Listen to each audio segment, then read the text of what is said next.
પ્રભુ, આ આ હાટ પિંજર કોનું હશે? અરે દેવી, એ છોડી દેવી વાત, એ જાણવાની કોઈ જરૂર નથી. પણ પ્રભુ, મારી વિનંતી છે કે તમે આ હાટ પિંજરને સજીવન કરો. એના બૈરી છોકરા ઘરે એની વાટ જોતા હશે પ્રભુ.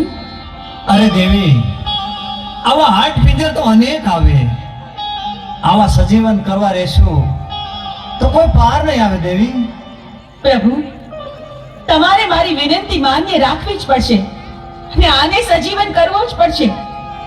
જો તમે આને સજીવન નહીં કરો તો પીળી પાંખની ભમરી બનીને જટામાં ઘૂસી જઈશ. આ મારી હઠ છે પ્રભુ. દેવી હઠ લીધી છે, સ્ત્રી હઠ, બાળક હઠ.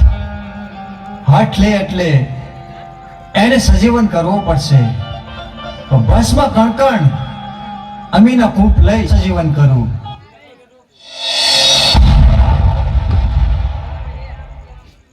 અરે પ્રભુ, મને સજીવન કરવાનું કારણ શું? અરે સજીવન કરવાનું કારણ એટલું કે દેવીએ હઠ લીધી છે. તારે હવે પોઠિયો ચારવા જવાનું. અરે પ્રભુ, મારું નામ શું? તારું નામ આલુડો. બહુ સારું પ્રભુ. પોઠિયો લઈને તારે 3 દિશામાં જવાનું. ઉગમણી દિશામાં પણ નહીં ચારવા જવાનું. પ્રભુ, તમે આપેલા આજ્ઞા, તમે કરેલી ભલામણ હું આલુડાને જણાવી દઈશ. તમે જેમ જણાવ્યું છે એ જ પ્રમાણે થશે. આલુડો ક્યારેય પણ દક્ષિણ દિશામાં પોઠિયો ચરાવવા નહીં જાય. હા દેવી, અત્યારે હું હિમાલય પર્વત ઉપર તપ ઉપર જાઉં છું. ભસ્મ કણકણ અમીનો કૂપ આ દેવી હું તમને સોંપીને જાઉં છું. મારી રજા સિવાય આ ભૂલે ચૂકે કોઈને આપી ન દેતા દેવી. ભલે મહાદેવ, જેવી તમારી આજ્ઞા. સાંભળ આલુડા, મહાદેવ પ્રભુની આજ્ઞાથી હું તને ભલામણ કરું છું કે ચારેય દિશામાંથી ક્યારેય તારે દક્ષિણ દિશામાં પોઠિયો ચારવા જવાનું નથી. બહુ સારું માતાજી. મારી આ આજ્ઞાનું તું હંમેશા ધ્યાન રાખજે. બહુ સારું માતાજી, જરૂર હું નહીં જાઉં એની પાસે. અરે આલુડા, આવી ગયો તું? લે, વાળું કરીને પછી સૂઈ જા. બહુ સારું માતાજી.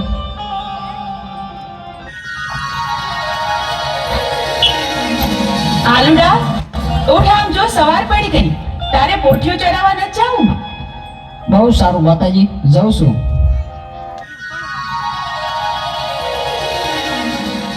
આજ ભલે મને માતાજીએ ના પાડી હોય તો મારે દક્ષિણ દિશામાં જ જવું છે. આજના થાય છે જીલણિયા તળાવે સ્નાન કરવા માટે જાઉં, પણ જાતા પહેલા મારી 5 બહેનોને બોલાવતી જાઉં.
છે સ્થાન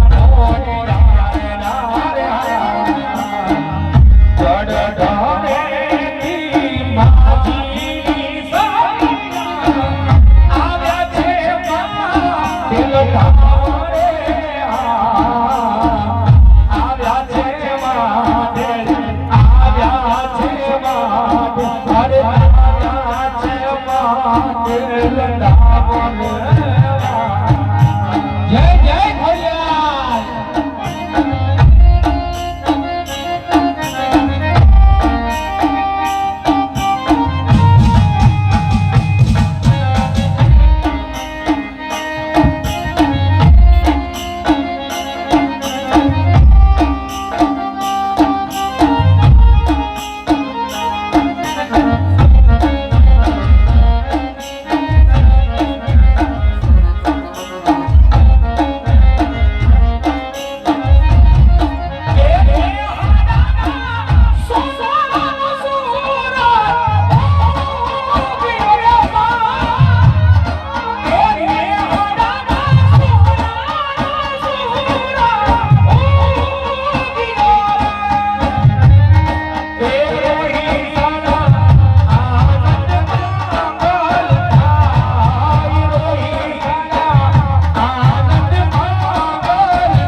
ના કરવા દઉં. અરે ભાઈ, આ તો શું કરે છે?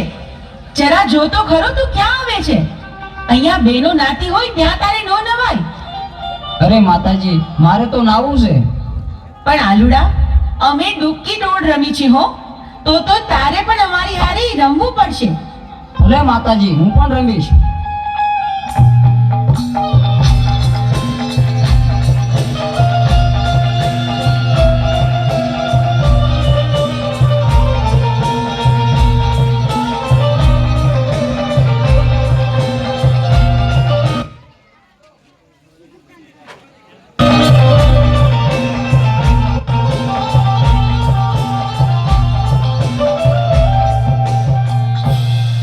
અરે માતાજી, હવે તો દી આથમી ગયો છે. હવે તો મને ઘરે જવા દો. અરે પણ આલુડા, તારા ઉપર તો દાવ આવ્યો. દાવ તો તારે દેવો પડશે. અરે મારી માતુશ્રી મારી વાટ જોતા હશે. અરે મને જવા દો, હું કાલ આવીશ. આલુડા, તને જવા તો દઈ, પણ એક શરતે. અમીનો કૂપો અને ભસ્મ કંકર લઈને કાલે પાછો આવીશ તો આજે જવા દઈ. શરત મને મંજૂર છે. અરે, આ દિવસ તો આથમવા આવ્યો. સાંજ પડી ગઈ, વાડું ટાણું થઈ ગયું, પણ આ આલુડો ક્યાંય દેખાતો નથી.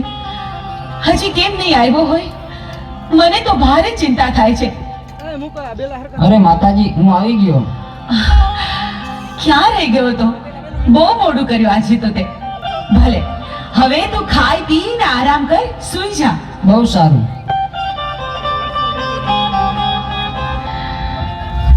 અરે, આ મારો આલુડો બરાબર ખાય પીએ છે, તો ખબર નહીં કેમ મોડો પડતો જાય છે. એના મોઢા પર નૂર નથી દેખાતું. આલુડા, એ આલુડા, આ દિવસ ઉગીને માથે આવ્યો. પોઠિયો ચારવા નથી જવાનું તારે? હાલ જોઈ, ઊભો થા, ખાઈ પીને તૈયાર થઈ જા આલુડા. અરે માતાજી, આજે તો હું બહુ થાકી ગયો છું. આજ પોટીઓ ચારવા નહીં જાઉં. અરે ભાઈ, પણ એવું થોડું ચાલે. પોઠિયો ચરાવવા તો જવું પડે ને. જાવ ખરો, પણ એક શરતે. હા, અરે માતાજી, અમીનો કૂપો અને ભસ્મ કંકણ મને આપો તો. અરે પણ ભસ્મ કંકણ અને અમીનો કૂપો તારે શું કરવો છે? ભલે બેટા, હું તને ભસ્મ કંકણ અને અમીનો કૂપો આપું તો ખરી, પણ હાંજે હાંચવીને પાછો લેતો આવજે અને મને પાછો સોંપજે. બહુ સારું માતાજી.